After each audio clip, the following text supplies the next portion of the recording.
Salut! Aujourd'hui on se retrouve dans une autre vidéo pour un concours. Cette fois-ci je participe au concours de Kérosène. Donc merci pour ce super concours. L'unique thème qui était le thème BD m'a énormément inspiré. Donc voilà, c'est parti!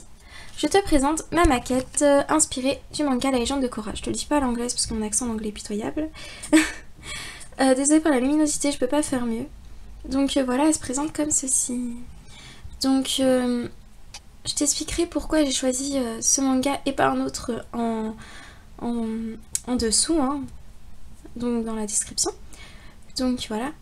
Le travail était intéressant parce que j'ai dû utiliser des matériaux que j'ai pas l'habitude d'utiliser et des techniques que j'ai pas l'habitude d'employer. Donc c'est parti.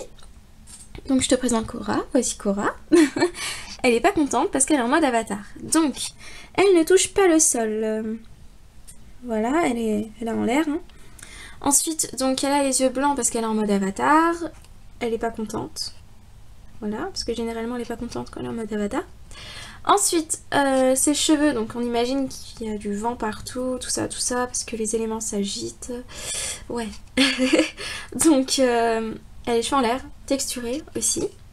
Ensuite, donc voici son buste. J'ai dû faire à la peinture son brassard, son col, les manches aussi. Ensuite, ce qu'elle a autour de la taille, c'était fait en papier crépon. La couleur Fimo, j'ai dû la mélanger avec une autre couleur. Enfin bref, pour obtenir la couleur de son pantalon.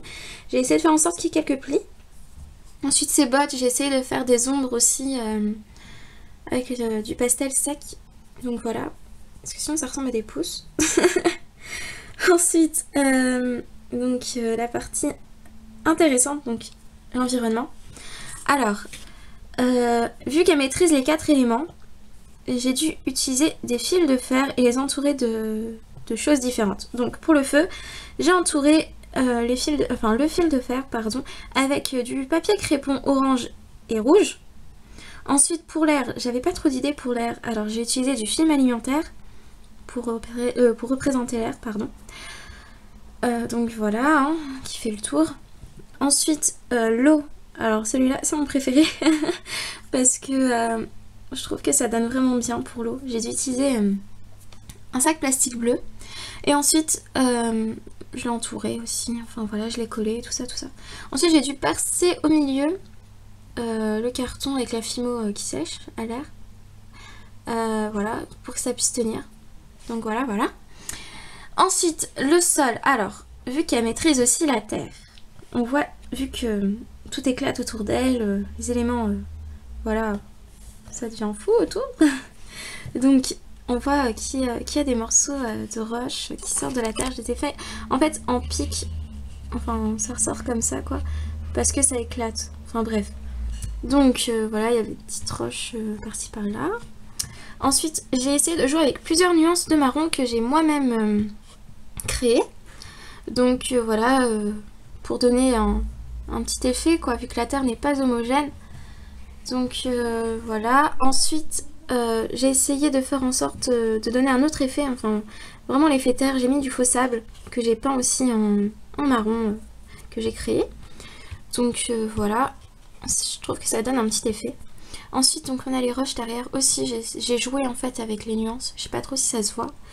Donc voilà, on a des roches, enfin une grosse roche ici et une plus petite par là. Donc voilà ce que ça donne. Ensuite je vais te montrer le mécanisme, pourquoi elle tient comme ça. Donc j'ai oublié de dire que ça aussi c'est de la Fimo qui sèche à l'air que j'ai peinte. Et puis c'est un morceau de carton de gâteau, enfin voilà. Donc en fait, on a un trou derrière la tête, ça passe par là. C'est un truc, une broche ouais, pour les barbecues quoi. Et en fait, donc il y a... un truc de dragée que j'ai rempli avec des billes chinoises.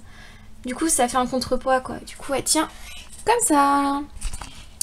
Donc voilà ma participation. Enfin ma maquette.